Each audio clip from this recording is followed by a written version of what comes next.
မင်္ဂလာပါဗျာ Magic Exam တွေကြိုဆိုလိုက်ပါတယ်ကျွန်တော်အောင်သူပါကျွန်တော်ဒီနေ့ပြောပြခြင်းတဲ့သင်ခန်းစာက Exam မှာ print ထုတ်ခြင်းနဲ့ပတ်သက်တဲ့သင်ခန်းစာတွေဖြစ်ပါတယ်print ထုတ်တဲ့အခါမှာအခြေခံအဆင့်ကနေစပြီးတော့လုပ်ငန်းတွင်းမှာပြန်ပြီးတော့သုံးလို့ရတဲ့အခြေအနေအထိ print ထုတ်ပုံထုတ်နည်းသင်ခန်းစာ9ခုကိုကျွန်တော်အခု video file မှာပြောပြပေးမှာပါအဲ့တော့ print ထုတ်တဲ့အခါမှာပထမဆုံး video file အနေနဲ့เนาะကျွန်တော်တို့က print ထုတ်တဲ့အခြေခံပေါ့အခြေခံခလုတ်တွေနဲ့ပါဝင်တဲ့ခလုတ်တွေကိုဘယ်အချိန်မှာသုံးရတယ်ဘယ်လိုသုံးရတယ်ဆိုတာကိုစပြီးတော့ရှင်းပြပေးမှာပါအဲ့တော့အခုသင်ခန်းစာကအသေးစိတ်ရှင်းပြပေးမှာဖြစ်တဲ့အတွက်အချိန်အနည်းငယ်ကြာမြင့်ကောင်းကြာမြင့်နိုင်ပါတယ်ကျွန်တော်နဲ့အတူအင်တာနက်ဖွင့်ပြီးတော့အဆုံးအထိဒီသင်ခန်းစာလေးကိုပထမဆုံးအချိန်အနေနဲ့ကြည့်ပေးဖို့တောင်းဆိုပါတယ်ပြီးရင်တော့ download လုပ်ယူပြီးတော့တင်ထားပေးပါဗျာဟောပြီအဲ့တော့ကျွန်တော်တို့အားလုံးပဲသင်ခန်းစာကိုစလိုက်ကြအောင်เนาะအဲ့တော့အခုလိုမျိုးအပတ်စဉ်တင်ဆက်တဲ့ Excel သင်ခန်းစာလေးတွေကိုလေ့လာခြင်းနဲ့ဆိုရင်ကျွန်တော်ဒီနေရာမှာ QR code လေးသတ်မှတ်ပေးထားပါတယ်ဒီ QR code လေးကို scan ဖတ်ပြီးတော့ကျွန်တော်ရဲ့ YouTube channel မှာလေ့လာနိုင်ပါတယ်အခုရှင်းပြတဲ့ video file လေးတွေကိုကြိုက်နှစ်သက်တယ်ဆိုရင်လည်း like share လေးလုပ်ပြီးတော့မျှဝေသွားနိုင်ပါတယ်ကြည့်အားလုံးပဲစလိုက်ရအောင်ဗျာ print ထုတ်တဲ့အခါမှာသိတဲ့အချက်တွေရှိပါတယ်ဒီအချက်တွေကတော့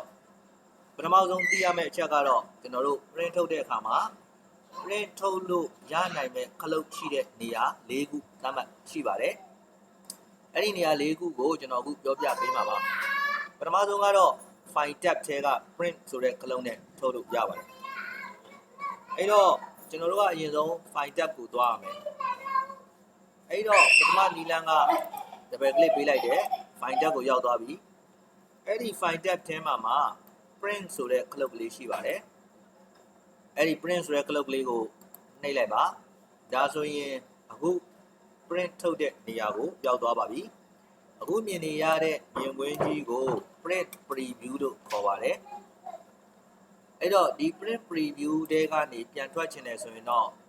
ဒီမှာ clock ကလေးတစ်ခုရှိတယ်အဲ့ဒီ clock ကလေးရဲ့နာမည်က back key ဖြစ်ပါတယ်အဲ့ဒီ clock ကလေးကိုနှိပ်ပြီးတော့ကျွန်တော်တို့ထွက်နိုင်သလို keyboard ကနေပြီးတော့ ESC ဆိုတဲ့SK ဆိုတဲ့ clock ကိုနှိပ်ပြီးတော့လည်းဒီ print preview တဲကနေပြန်ပြီးတော့ထွက်နိုင်တယ်။အောင်မြင်အခုကျွန်တော် back key နှိပ်လိုက်တယ်။ဘာထူးခြားသွားသလဲဆိုတော့ကိုယ့်ရဲ့ worksheet မှာအခုလိုခဲရောင် dotted line လေးတွေပေါ်လာတာကိုတွေ့ရပါလိမ့်မယ်။ဒီ dotted line လေးရဲ့အတွင်းပိုင်းကဒါပထမစာမျက်နှာဖြစ်ပြီးတော့ဒီဘက်ပိုင်းကဒုတိယစာမျက်နှာဖြစ်ပါတယ်ဒုတိယအနေနဲ့ကျွန်တော်တို့က print ထုတ်ခြင်းနဲ့ဆိုရင် control P ဆိုတဲ့ shortcut ကိုအသုံးပြုနိုင်ပါတယ်သူကမှတ်ရတာတော့လွယ်တယ် print ဆိုတဲ့အတွက်ကြောင့်မို့လို့ရှေ့က P ကိုမှတ်ထားလိုက် control နဲ့ရှေ့ကစကားလုံး P နဲ့တွဲနှိပ်လိုက်ရင် print ထုတ်တဲ့နေရာကိုရောက်သွားမှာပါအဲ့တော့ကျွန်တော်ဒီနေရာမှာ control P လို့နှိပ်လိုက်တယ် print ထုတ်တဲ့နေရာကိုရောက်သွားတယ်တကယ်လို့သူ့ထဲကနေပြန်ထွက်ချင်ရင် escape key ကိုနှိပ်ရမယ်နောက်တစ်ခုကတော့ဒီ control P ဒီ exam မှာမှမဟုတ်ပါဘူးတခြားသော software တွေ website တွေမှာလည်း print ထုတ်ချင်တယ်ဆိုရင်သုံးလို့ရတဲ့ command တစ်ခုဖြစ်ပါတယ်အဲ့တော့ exam မှာပဲတီးသန့်သုံးနိုင်တဲ့နောက်ထပ် command တစ်ခုရှိသေးတယ်သူကတော့ control နဲ့ F2 key နဲ့ကြပြိုင်နဲ့နှိပ်ရမှာဖြစ်ပါတယ်control နဲ့ F2 key နဲ့ဒီပြိုင်နဲ့နှိပ်လိုက်ရင်ကျွန်တော်တို့က print preview တဲကိုရောက်သွားမှာဖြစ်တယ်အဲ့တော့ control F2 ဒီ print preview ဖြစ်ပါတယ်เนาะအခုဒါပေမဲ့တချို့သော laptop တွေမှာ control F2 နှိပ်လို့ print preview တဲကိုရောက်မသွားဘူးဆိုရင်ကျွန်တော်တို့က control ရဲ့ function ရဲ့ F2 key ရဲ့နှိပ်ရမှာပါ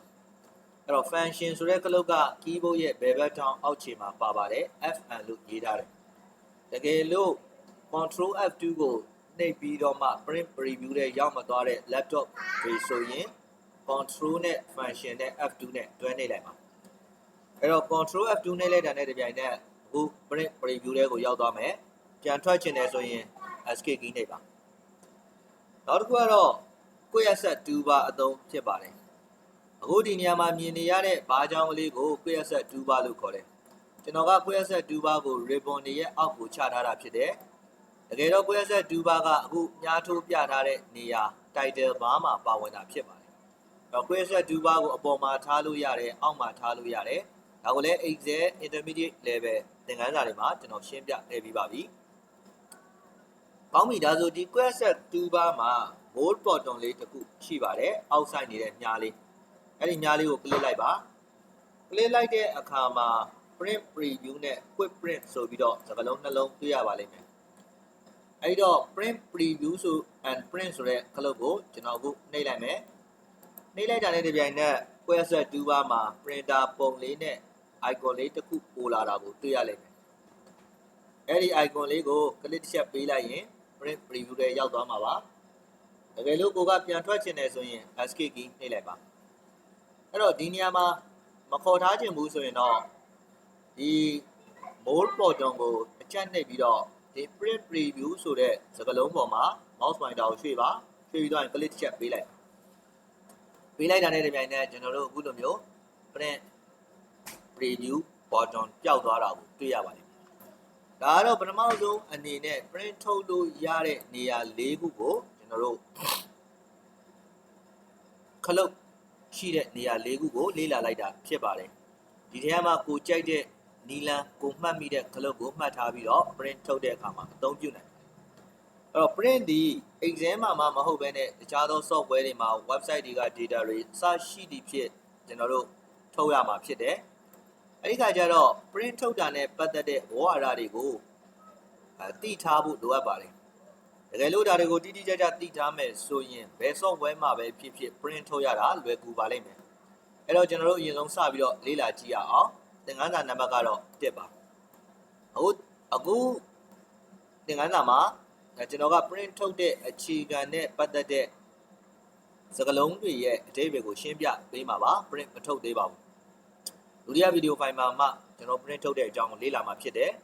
အဲ့တော့အခုမှစပြီးတော့ print ထုတ်မဲ့လူတွေ print ထုတ်တဲ့အခါမှာစကားလုံးတွေကိုတိတိကျကျမသိသေးတဲ့သူတွေကအာရုံစိုက်ပြီးတော့နားထောင်ပြီးလေ့လာကြပါကောင်းပြီဒါဆို print ထုတ်ခြင်းတဲ့အတွက်ကျွန်တော် control P ကိုနှိပ်လိုက်မယ် control P ကိုနှိပ်လိုက်တဲ့အခါမှာဒီအပေါ်ဆုံးမှာရှိနေတဲ့ copy ဆိုတဲ့ခလုတ်ကလေးတစ်ခုကိုတွေ့ရလိမ့်မယ် copy ရဲ့အဓိပ္ပာယ်က print ထုတ်မဲ့အဆောင်အရေးအတွက်ကိုပြောတာဖြစ်ပါတယ်စာမျက်နှာ3မျက်နှာကို3စုံထုတ်ခြင်းနဲ့4စုံထုတ်ခြင်းနဲ့စသဖြင့်မိတ်တူကူတဲ့အခါမှာဒီလိုမျိုးပြောဆိုကြတယ်တကယ်လို့ကိုက4စုံထုတ်ခြင်းနဲ့ဆိုရင်4လို့အဲ့ဒီနေရာမှာရိုက်ထည့်ရမယ်တကယ်လို့10စုံထုတ်ခြင်းနဲ့ဆိုရင်ကိုက10လို့ရိုက်ထည့်ရမှာဖြစ်ပါတယ်နောက်တစ်ခုကတော့ printer ပါအခုလက်ရှိမှာကျွန်တော်ရဲ့ကွန်ပျူတာမှာတက်ဆင်ထားတဲ့ printer ရဲ့နာမည်ကိုဒီ box ထဲမှာပေါ်ပြပေးပါတယ်အဲ့ဒီ printer ရဲ့ software ကိုဒီကွန်ပျူတာမှာတက်ဆင်ပြီးသားဖြစ်တဲ့အတွက်ကြောင့်မို့လို့အစိမ်းရောင်ပုံကလေးနဲ့တက်ပြီးသားလို့သူကပြောတယ်အဲ့တော့ဒီနေရာမှာ drop down arrow ကိုနှိပ်လိုက်မယ်နှိပ်လိုက်တဲ့အခါမှာတခြားသော printer တွေလည်းဒီနေရာမှာရှိပါတယ်အထူးသဖြင့်ရုံးတွေမှာ printer ဒီတစ်လုံးနဲ့သုံးတာမဟုတ်ပါဘူး3-4လုံးသုံးတာဖြစ်ပါတယ်အဲ့တော့အဲ့ဒီ3-4လုံးမှာကိုထုတ်ချင်တဲ့ကို print ထုတ်မဲ့ printer ရဲ့နာမည်ကိုရွေးပေးရမှာပါ printer ရဲ့နာမည်ကိုဒီအပေါ်ဆုံးမှာရေးပေးထားပါတယ်ဒါဆိုရင် Epson L3210 series ဖြစ်ပါတယ်အဲ့တော့ဒီ printer ရဲ့နာမည်ဒီ printer ဆက်ကြီးမှာလည်းရေးထားတာတွေ့ရပါလိမ့်မယ်အဲ့တော့အဲ့ဒီ printer နဲ့ထုတ်ချင်တဲ့ကိုထုတ်ချင်တဲ့ဆက်ရဲ့ printer ရဲ့တံဆိပ်ကိုကြည့်ပေါ့အဲ့ဒီမှာ model number လေးရေးပေးထားတယ်အဲ့ဒီ model number ကိုကြည့်ပြီးတော့ဒီနေရာမှာရွေးချယ်နိုင်ပါတယ်အဲ့တော့ print ထုတ်လို့ရမရဆိုတာကဒီနေရာကိုကြည့်ပါသူဒီ offline လို့ရေးထားပေးတယ် offline ရဲ့အဓိပ္ပာယ်က printer နဲ့ computer နဲ့မချိတ်ဆက်သေးဘူးပေါ့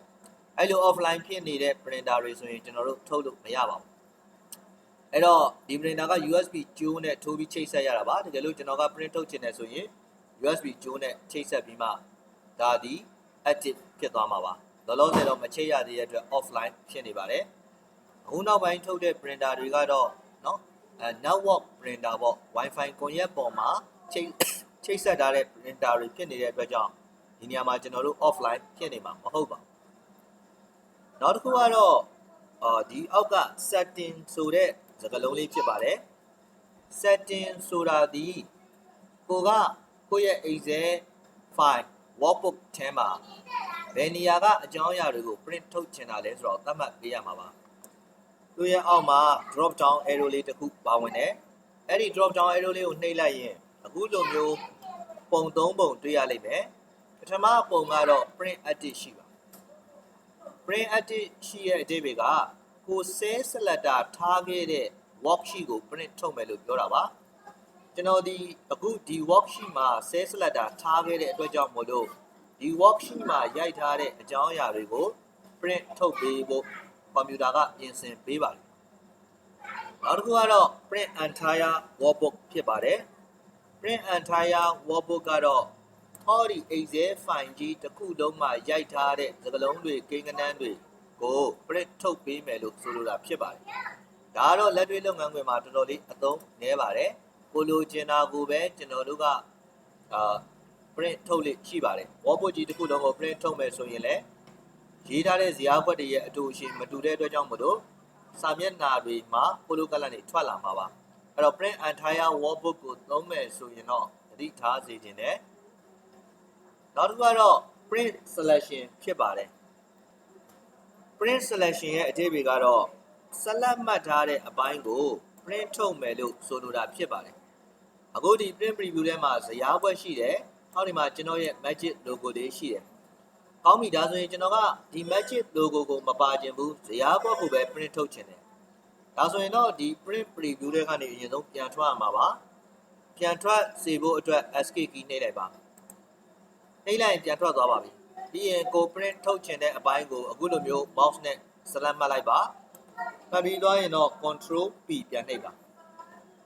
အဲ့ဒီလို select မှတ်ပြီးတော့ control P ပြန်နှိပ်တဲ့အချိန်အထိကိုဒီ logo လေးကပါနေပါသေးတယ်ကျွန်တော်ဒီ worksheet ထဲမှာဒီဇယားကွက်ကြီးကို select မှတ်ခဲ့တာဖြစ်ပါတယ်အဲ့တော့အဲ့ဒီ select မှတ်ထားတဲ့ဇယားကွက်ကိုပဲ print ထုတ်ချင်တယ်ဆိုရင်ဟောဒီ print edit ရှိနေရာမှာ print selection ကိုရွေးပေးရမှာဖြစ်ပါတယ်အဲ့လိုရွေးလိုက်တာနဲ့တပြိုင်နက်ကျွန်တော် select မှတ်ထားတဲ့ဇယားကွက်ကိုပဲ print ထုတ်ပေးတော့မယ်ဒီနေရာမှာ logo မတွေ့ရတော့ပါဘူး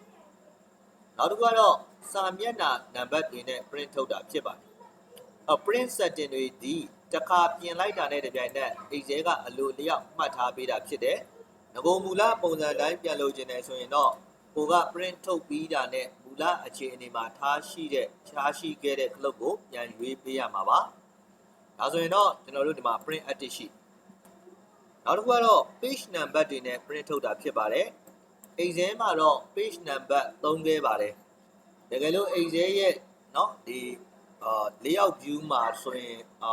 Excel မှာ view 3ခုရှိတယ်เนาะဒီနေရာမှာတစ်ခါလေးရှင်းပြလိုက်မယ်ဒီနေရာမှာက normal view ဒါက print เนาะ print layout view page view ဆိုပြီးရှိပါတယ်အဲ့တော့ page layout view တွေကိုသွားလိုက်ရင်အခုလိုမျိုးပုံစံတွေ့ရမှာပါအဲ့တော့အခုလိုမျိုးပုံစံမှာဒါကျွန်တော်တို့စာမျက်နှာတက်လိတက်တာရှိပါတယ်ဒါပေမဲ့ Excel ကစာစီစာရိုက် program မဟုတ်တဲ့အတွက်စာမျက်နှာနံပါတ်တွေနဲ့ print ထုတ်တာတော့လက်တွေ့လုပ်ငန်းခွင်မှာသုံးကြမှာမဟုတ်ပါဘူးတော်တော်များများကတော့เนาะအဲကြောင့်မလို့ကျွန်တော်တို့ကတကယ်လို့ဒါအခုလိုပုံစံအတိုင်းသာစာရိုက်မယ်စာမျက်နှာနံပါတ်တွေသာရှိခဲ့မယ်ဆိုရင်အခုကျွန်တော်တို့ control P နှိပ်ပြီးတော့ print preview တွေကိုသွားမယ်ဒီနေရာမှာကိုထုတ်ချင်တဲ့စာမျက်နှာနံပါတ်တွေကိုရိုက်ထည့်ပြီးတော့ထုတ်နိုင်ပါတယ်